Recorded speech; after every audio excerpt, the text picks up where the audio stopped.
마지막 성도의 견인 마지막 시간이 되겠습니다. 은혜의 교리를 마무리하면서 이 귀한 찬양이 우리에게 많은 또 생각을 하게 되는데요. 견인이 무엇입니까? 하나님의 은혜가 나로 끝까지 믿음을 지키게 한다는 것입니다. 오늘 시간이 많지 않기 때문에 제가 바로 들어가겠습니다. 견인의 특징. 오늘 견인의 특징 이 세 가지 이어지게 되는데 그 핵심적인 마지막 결말이 되겠습니다. 한번 따라 하실까요? 하나님이 택하신 사람들은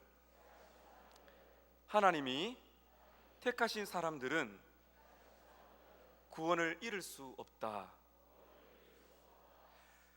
선택받은 사람들에게 영원한 보장이, 안전이 보장이 되어 있다는 것입니다. 왜냐하면 하나님께서 우리 안에서 일하고 계시기 때문에 성도는 우리 안에 역사하시는 하나님의 능력을 힘입어서 끝까지 믿음 안에서 인내할 수가 있다는 것이고, 성령께서 우리를 포기하지 아니하시고 힘을 주시기 때문에 우리가 남은 인생을 살아갈 수가 있다는 것입니다. 로마서 8장 30절을 제가 여러분께 여러 번 말씀을 드렸어요. 이것은 하나님의 하시는 일에 끊을 수 없는 연쇄고리다. 끊어낼 수가 없대. 이렇게 말씀드렸습니다. 미리 아신다 그랬습니다. 이게 선택이시고 아들의 형상을 본받기 위해서 미리 정하셨다. 예정과 성화를 이루어 가시고 부르시고 의롭다 하시고 영화롭게 하셨느니라. 헬라어에서 과거형은 확정을 말합니다. 네가 잘 사는 거 보고 영화롭게 할 것이다가 아니라 부르신 주님은 영화롭게 하셨다. 이렇게 헬라어 원문에 나와 있어요. 이것은 확정을 말하는 것입니다. 그래서 이 연속 과정에 중도 탈락자는 없다는 것입니다. 예수님은 요한복음 10장 27절 이하에 우리가 여러 번 말씀했습니다. 자신의 양을 하나도 잃지 않겠다. 예수님의 말씀이에요. 아버지께서 주신 자들을 한 마리도 빼앗기지 않는다. 예수님이 지키신다는 것이죠.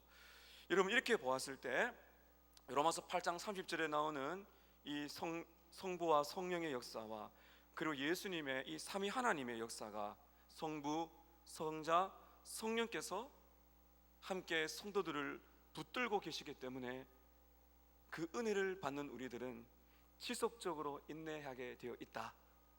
하나님의 역사가 있기 때문입니다.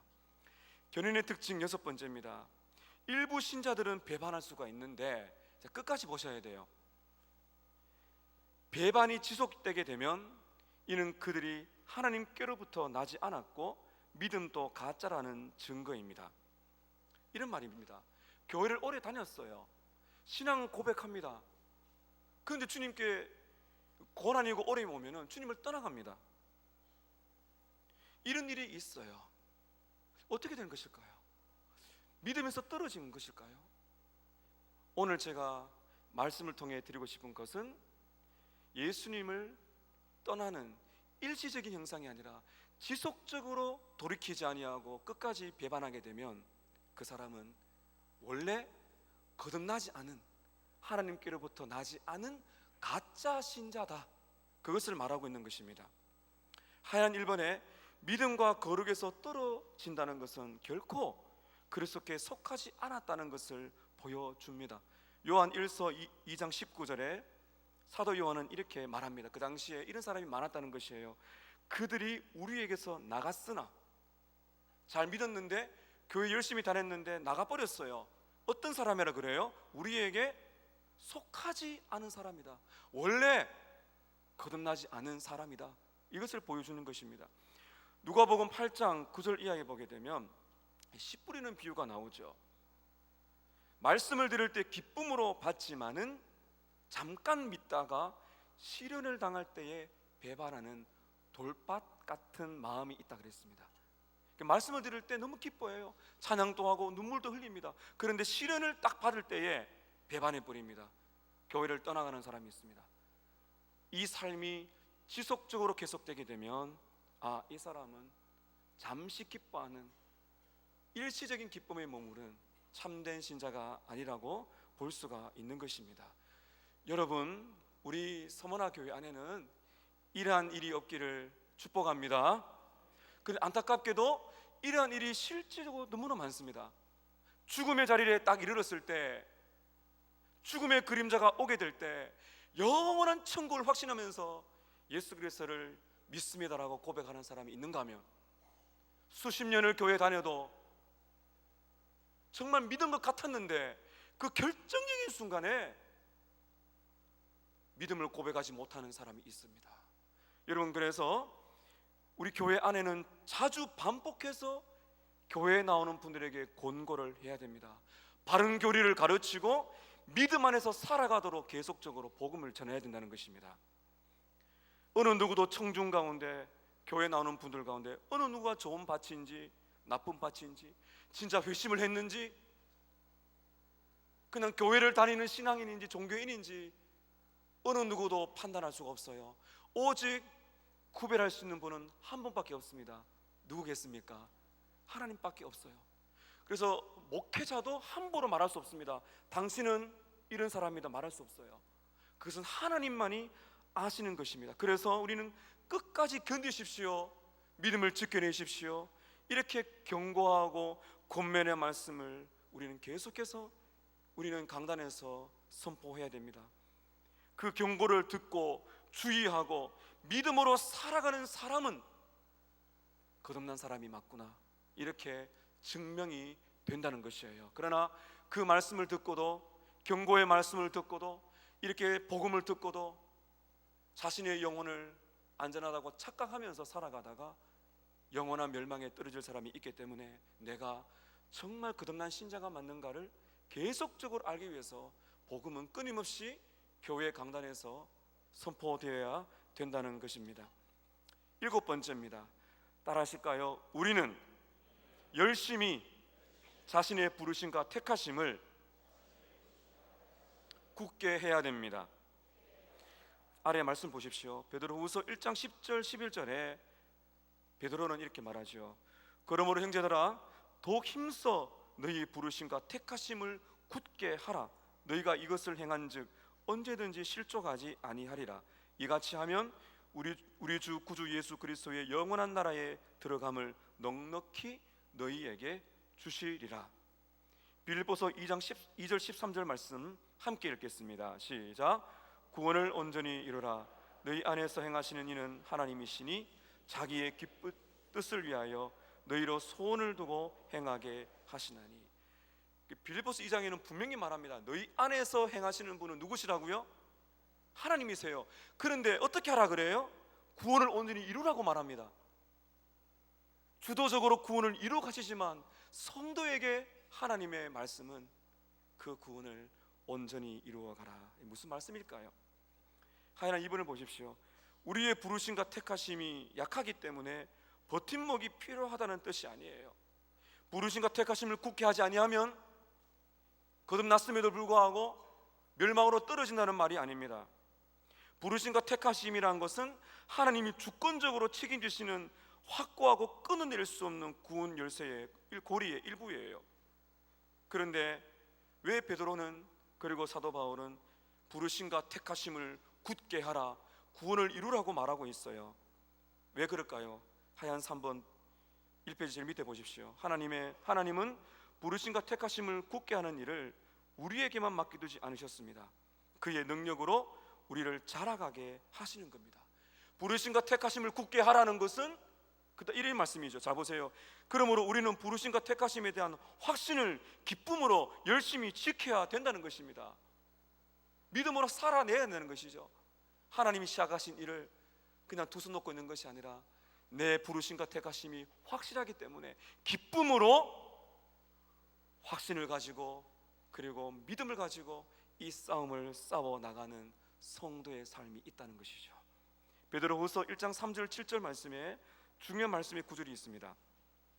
그의 신기한 능력으로 생명과 경건에 속한 모든 것을 우리에게 주셨습니다. 이미 주셨어요.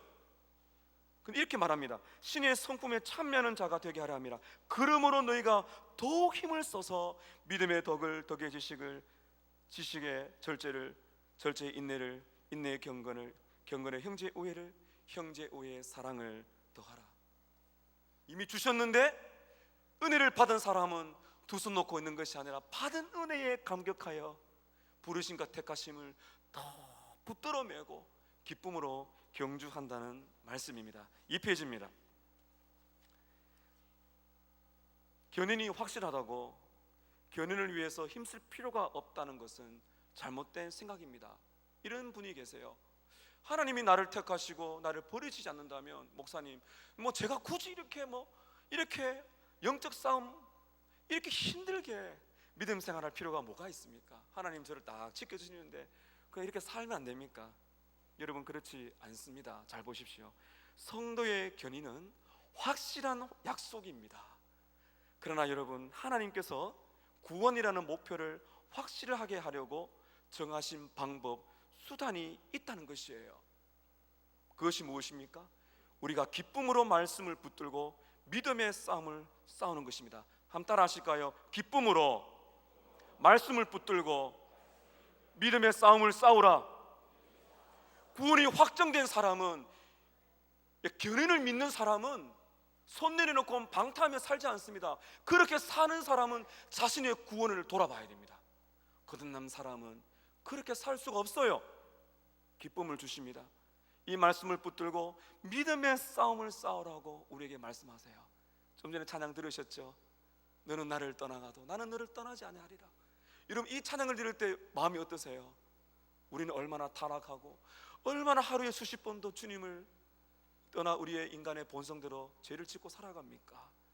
그러나 주님은 우리에게 끊임없이 기쁨을 주시고 말씀을 붙들게 하시고 믿음의 싸움을 싸우라고 우리에게 권고하시는 은혜의 음성이 있기 때문에 우리가 지금 여기까지 달려오고 있는 것이에요. 택함받은 신자들은 하나님의 약속과 능력을 신뢰합니다. 그 신뢰가 워낙 깊어서 우리는 성령으로 말미암아 우리의 삶 속에서 죄를 죽이고 즐거이 순종하며 살아갑니다. 여러분께 다시 한번 묻고 싶습니다. 여러분, 거듭나셨습니까? 하나님의 자녀가 맞습니까?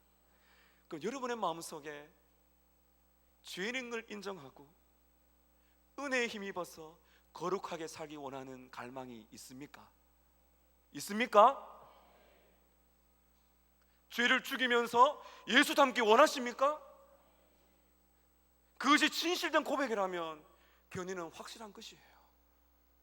떨어질까 염려하지 마세요. 중요한 것은 내가 정말 구원받은 사람이 맞느냐? 날마다 돌아보면서 나에게 이 싸움을 싸워내도록 말씀하시는 견인의 능력을 오늘도 부여잡고 믿음의 싸움을 마지막 순간까지 싸워나가는 것입니다. 요약과 결론입니다. 이 견인의 교리가 우리에게 크게 두 가지 적용을 한다고 여러분께 말씀드리고 싶어요. 첫 번째는 견인의 교리는 성화를 불러일으키고 기도를 자극합니다. 성화, 예수 닮기 원합니다, 신자 되기 원합니다라는 이 성화를 불러일으키고 기도하고 싶은 열망을 주게 만든다는 것이에요. 하얀 1번을 보십시오. 견인은 성도의 온전한 완벽함을 요구하지 않습니다. 여러분, 아버지가 온전한 것처럼 너희들도 온전하라는 말씀이 있습니다. 하나님이 우리에게 100%를 원하신다는 것이 아니에요. 온전함을 향해서 거룩을 추구하라는 말이죠. 여러분, 우리가 온전해야 100% 완전해야 우리가 구원받을 수 있다면 여기 아무도 구원 못 받아요. 우리를 온전케 하심으로 이루어 나가시는 은혜가 있기 때문에 우리가 온전을 향해 달려가는 것이죠. 다윗이나 베드로처럼 성도들도 죄에 빠질 수가 있습니다. 우리의 고민이나 심각할 정도의 의심도 있을 수가 있습니다. 너무너무 이 고난과 시련이 아프면 의심과 낙심에 빠질 수가 있습니다. 또한 성도이기 때문에, 잘 들으십시오, 성도이기 때문에 마귀가 공격합니다. 성도이기 때문에 세상과 마귀가 끈질기게 대적하고 파멸하려고 합니다. 베드로전서 5장 8절에 오늘 여러분 다니엘 말씀 들으셨죠? 사자굴, 바로 그것처럼 우리는 이 마귀가 삼키려고 한다는 것이죠. 베드로가 뭐라 말합니까? 근신하라 깨어라, 너희 대적마귀가 우는 사자같이 다니며 삼킬 자를 찾는다. 이 영적 전쟁 앞에서 흔들리지 말고 근신하라 깨어라고 말하고 있습니다. 이번에 그러나 죄 가운데 방탕하는 타락을 일방 동행 도로로 착각하여 절망해서는 안 됩니다. 구원에서 떨어질까 염려하지 마십시다. 따라하실까요? 구원에서 떨어질까 염려하지 말라. 택한 백성들은 구원에서 떨어질까 염려하지 마십시오. 견인 안에는 방황에서 다시 돌아오는 회복까지 그 모든 과정을 포함해서 견인이라고 말을 합니다. 참된 성도들도 여러 번 아니죠. 여러분, 우리가 살아갈 동안에 얼마나 많은 죄를 짓습니까? 죄를 지을 수 있습니다. 그러나 참된 성도는 죄에 빠져서 그 죄 안에서 행복을 누리며 살 수가 없습니다. 다윗과 베드로처럼 눈물로 하나님 아버지께 나와 죄를 회개하고 긍휼을 구하게 되어 있습니다. 로베인 베토나라는 분은 아주 이런 탁월한 말을 했습니다. 잘 들어보세요. 여기 나와 있죠? 탕자 이야기는 완벽한 칼빈주의적 비유입니다. 탕자는 아들이기 때문에 아버지와의 관계를 상실하지 않았습니다. 아들이 아닌 사람들은 결코 일어나 아버지께 가려는 생각을 품지 않습니다. 여러분, 탕자가 뭐라고 말해요? 내가 누구에게 돌아가리라? 아버지께 돌아가리라. 이것이 하나님의 은혜라는 것이죠. 아버지께 돌아가리라. 사랑하는 성도 여러분, 여러분께서 어려움과 때로는 죄를 지어서 힘들 때도 아버지께로 돌아갈 길이 있음을 아시고 힘을 내시기를 바랍니다. 하얀 3번의 견인의 교리는 자칫 절망에 빠질 수 있는 우리 성도들에게 희망을 줍니다. 한번 더 따라 하실까요? 내가 믿나이다. 나의 믿음 없는 것을 도와주십시오. 마가복음 9장 24절에 귀신 들린 아들을 둔 아버지의 고백이죠. 주님, 제가 믿습니다. 제가 믿습니다. 나의 믿음 없는 것을 도와주십시오. 이것을 이렇게 고백할 수 있어요. 주님, 우리는 할 수 없습니다.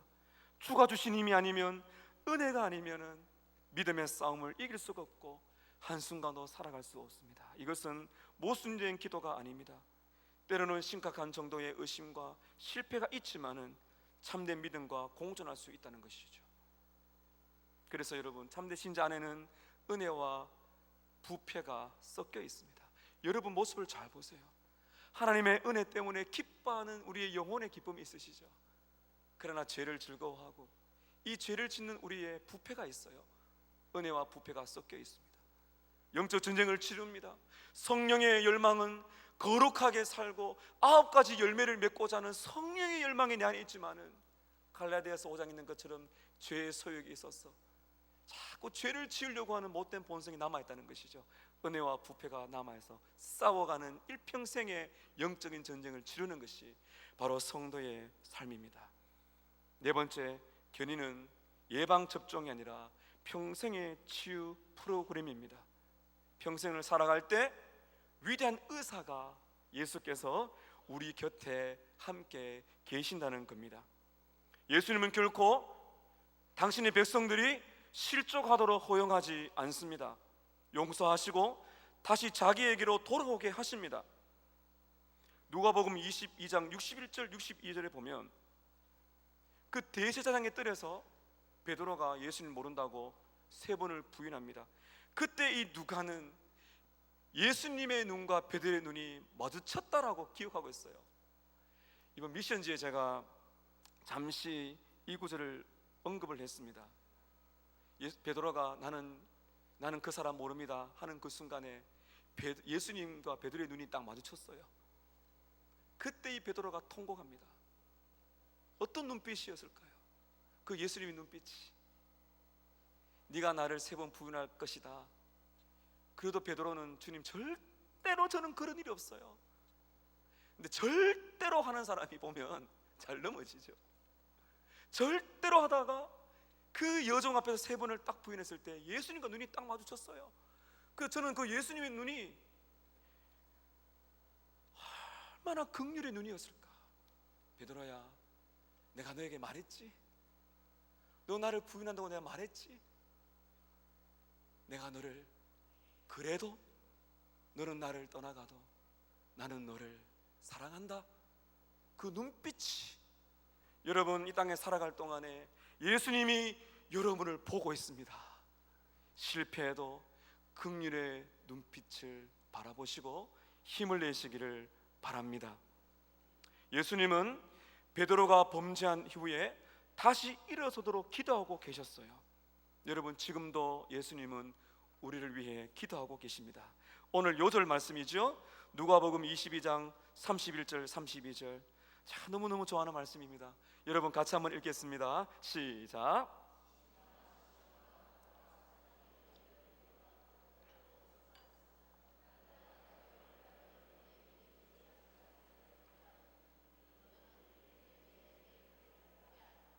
이런 말씀 잘 보십시오. 시몬아, 시몬아. 여러분 베드로의 원래 이름이 시몬입니다. 성경에 보면 약한 인간 본성을 강조할 때 예수님은 베드로 대신에 시몬이라고 부르시거든요. 시몬아, 시몬아. 사탄이 밀가부를 타려고 유혹하여 넘어지게 하려고 요구했다. 누가 누구에게 요구했다는 거예요? 사탄이 예수님께 요구했다는 것입니다. 여러분 욥기를 보세요. 사탄은 누구의 손 아래에 있나요? 하나님의 손 아래에 있습니다. 하나님의 섭리 안에서 사탄이 움직이고 있어요. 요구했습니다. 사탄이 베드로를 유혹하도록 예수님이 허용했습니다. 그래서 예수님은 베드로가 넘어질 것을 아셨어요. 잘 보십시오. 그러나, 따라하실까요? 그러나 내가 너를 위하여 너의 믿음이 떨어지지 않기를 기도했다. 여러분 그렇다면 베드로가 죄를 짓고 나서 어떻게 회복했습니까? 자신의 능력입니까? 자신의 의지입니까? 누구의 기도가 있었습니까? 예수님의 기도가 있었어요. 이것이 중보기도예요. 당신의 백성이 떨어지지 않기를 베드로야, 내가 너의 믿음이 떨어지지 않기를 기도했다. 그렇기 때문에 베드로가 통곡하며 돌아온 것입니다. 여러분 예수님의 기도는 여기서 마치지 않습니다. 한 번 더 따라 하십시다. 너는 돌이킨 후에 너의 형제를 굳게 하라. 주님의 계획을 잘 보세요. 베드로가 돌이킬 것을 아셨습니다. 너는 돌이킨 후에 너의 형제를 굳게 하라. 내 양을 먹이라, 그 말씀이지 않습니까? 돌이킨 후에, 어떻게 돌이키는 걸 아세요? 주님이 베드로를 회복시킬 것이다 하는 견인의 은혜가 여기 있는 것이에요. 내가 너를 위해 기도했고 너는 돌이킬 것이다. 돌이킨 다음에 너의 약한 형제들을 붙들어줘라. 그래서 베드로는 다시 회복했고 초대교회의 훌륭한 지도자가 된 것입니다. 견인의 교리를 붙드셔서 주님의 기도를 들으시고 여러분 믿음의 삶을 살아가시기를 축복합니다. 두 번째, 견인의 교리는 혼자만이 아니라 서로를 위해서 함께 싸우도록 격려합니다.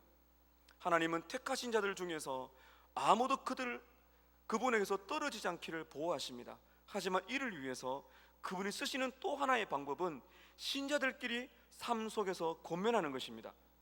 하얀 이분을 보십시오. 본래 하나님의 뜻하신 믿음의 싸움은 혼자 싸우는 것이 아닙니다.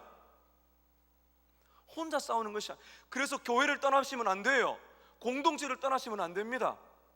교회가 그래서 너무나 소중한 것입니다. 디모데후서 2장 10절에 바울은 이렇게 말합니다. 내가 택함 받은 자들을 위하여 모든 것을 참음은 그들도 그리스도 예수 안에 있는 구원을 영원한 영광과 함께 받게 하려 함이라. 바울은 택함 받은 자들을 위해서 격려하기를 쉬지 않았습니다. 왜냐하면 함께 싸우는 싸움이기 때문입니다. 믿는다고 고백하지만 견인의 교리를 가지고 거만하고 경솔하게 행동하며 악한 마귀가 결코 나를 괴롭히지 못한다고 마음대로 확신하면서 안전하다고 생각하는 거짓된 신자들이 교회 안에 있습니다. 저는 이것이 가장 마음이 아픕니다. 우리 교회 안에 이런 분들이 없기를 기도하고 있습니다. 그렇기 때문에 참된 회심을 경험하도록 여러분 우리는 바른 복음을 선포하고, 그리고 함께 신앙생활하는 모든 분들이 참으로 주님을 만나서 이 견인의 은혜를 누리기 위해서 여러분 우리는 끊임없이 기도해야 되는 것입니다.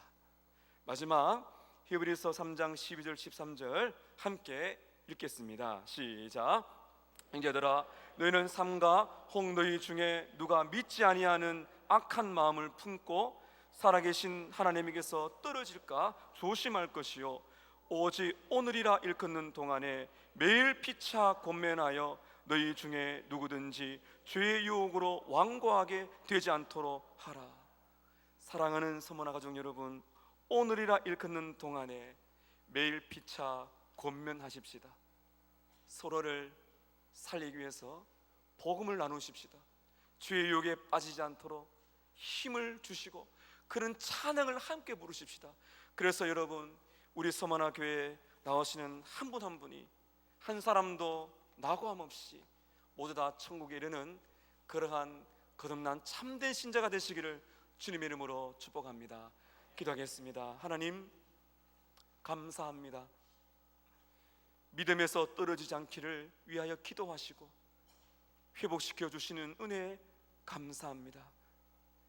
우리는 주님을 떠나갈지라도 그래도 주님 우리를 떠나지 아니하시고, 내가 주님의 사랑을 거부하고 내가 원하는 모습으로 살아가려는 죄의 유혹에 빠질 때에도 그래도 우리를 사랑하셔서 은혜의 보좌 앞으로 인도하시는 우리 주님을 바라봅니다.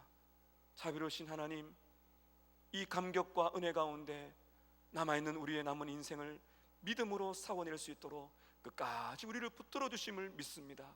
이 은혜가 사랑하는 모든 성도들이 서로 권면하면서 이 믿음의 싸움을 다 싸울 수 있도록 인도하여